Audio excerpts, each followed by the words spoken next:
So in today's video we're going to be trying to fix a sound that these lower end Bachmann locomotives make. Basically yesterday, as some of you guys may know, I was doing a live stream and a YouTuber by the name of DSP YouTube said that they have a locomotive a lot like my other locomotive. They're the same on the inside.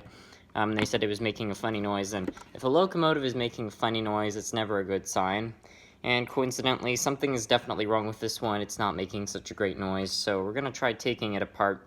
To be honest, I haven't taken one of these apart in a long time, so I'm going to be kind of taking it apart on a whim, but I'm sure we can find the problem. These old Bachmann engines tend to be fairly simple to work on. Just to show you guys what kind of noise this thing is making.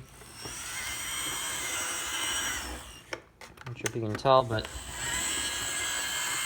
this thing is making some very weird noises. So we're going to try to fix them. Okay, so I'm not really sure how to get into this thing. I think it had something to do with... I think this bottom piece comes off. I remembered something about that. Okay, so evidently that's how you get in. You just have to pop this piece off. Just gently pry up around the edges and it will lift off. Anyways, I see some screws.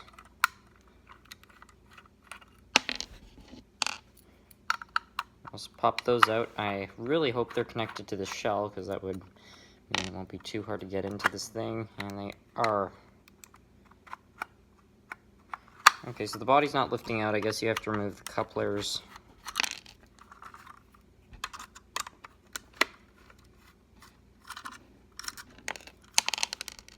And there we go, we're in. Yeah, that's pretty much what I'd expect in one of these old Bachmanns. I have just noticed that this locomotive is not all-wheel drive. I always thought these Bachmanns were all-wheel drive. It turns out they're not. As you can see, there's no drive shaft or gearbox. So, I never would have taken any of that out. I'm not sure if that's common or not, but if that's the case, it's a very unusual choice. I don't know why you wouldn't. It really wouldn't be that much harder. Actually, I know why. It's probably because it would put more stress on their 3-pole motor. The problem, I think, is with the gearbox. That's why it's making so much noise. Yeah, we're in. So here we are inside. As you can see, Bachmann is still stocking nylon gears in their locomotives. Bad choice. Notice too, this locomotive actually has traction tires.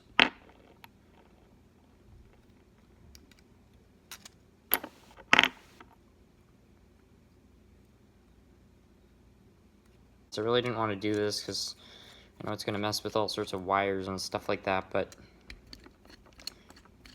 I really don't see another way to access the gearbox properly. Oh, also evidently this holds this truck in.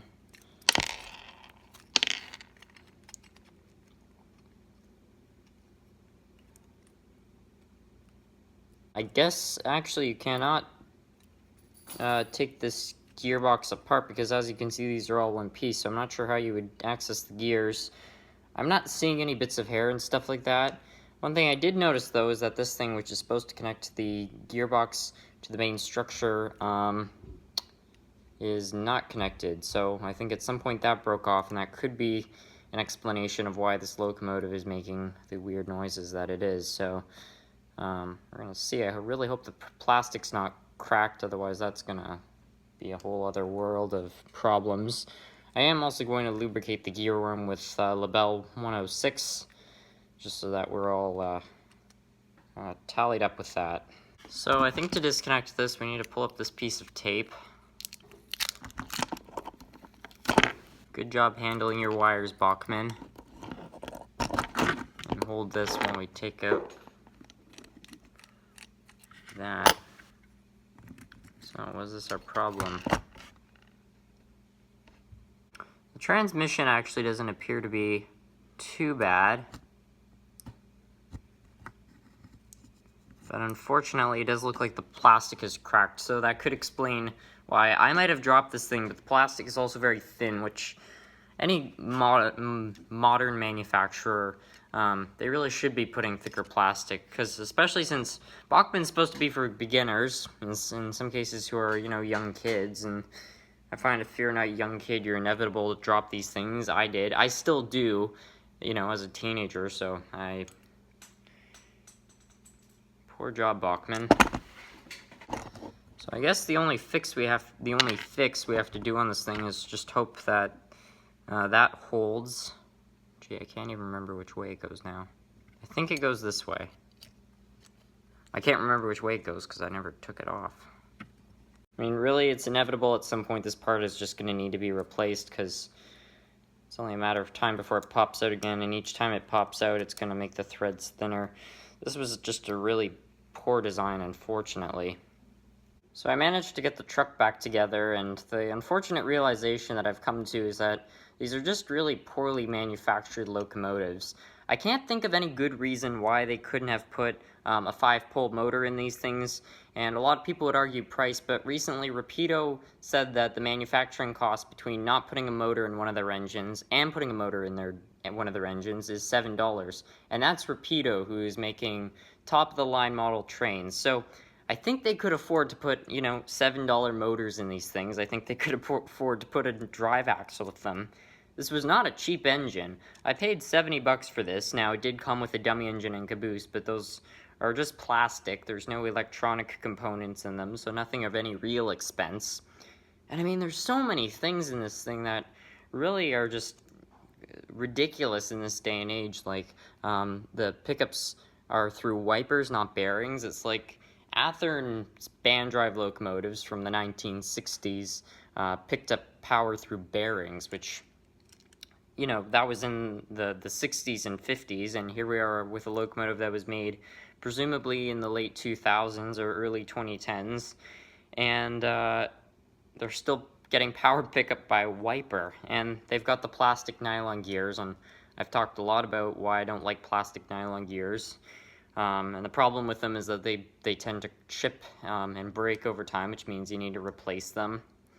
They at least made the gear worm out of metal, but I mean, that's, pretty standard on most engines today. Most manufacturers do that. So, yeah, it really is unfortunate. I'm not sure if Bachmann, since the early 2010s / late 2000s has improved their design. Maybe they're making these things better now, but the ones from that era are definitely very, very poor. Well, I've put the truck back on, and we can put some label grease on this thing, and hopefully it will work okay. Frankly, I'm not so sure if the noise this thing is making, though, is more just due to, these things not being manufactured so well.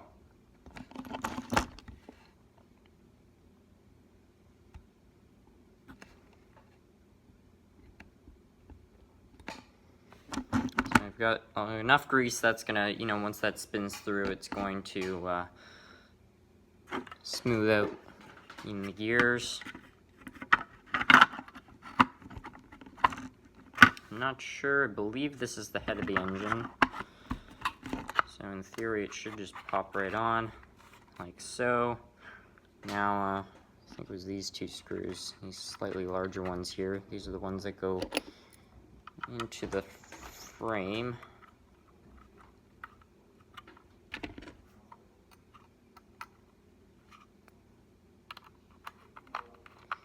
There we go. And now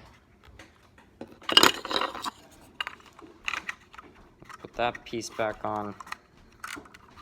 Just held on with pressure. And last but not least, put the couplers on. This is quite an easy process, actually. I think what I'll do, I'll put that around the screw, and I'll put the whole assembly down there. Find my trusty Phillips screwdriver. Here it is. Oh, oops.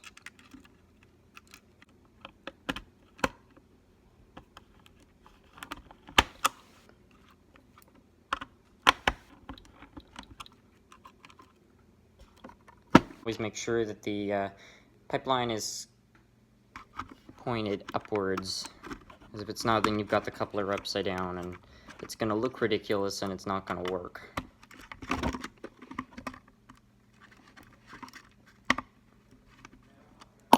Okay, there's our engine reassembled. Let's test it. Okay, so we've got her on the track. Let's see how she performs. Well, the sound, in my opinion, is about roughly the same. I think it's running vaguely smoother.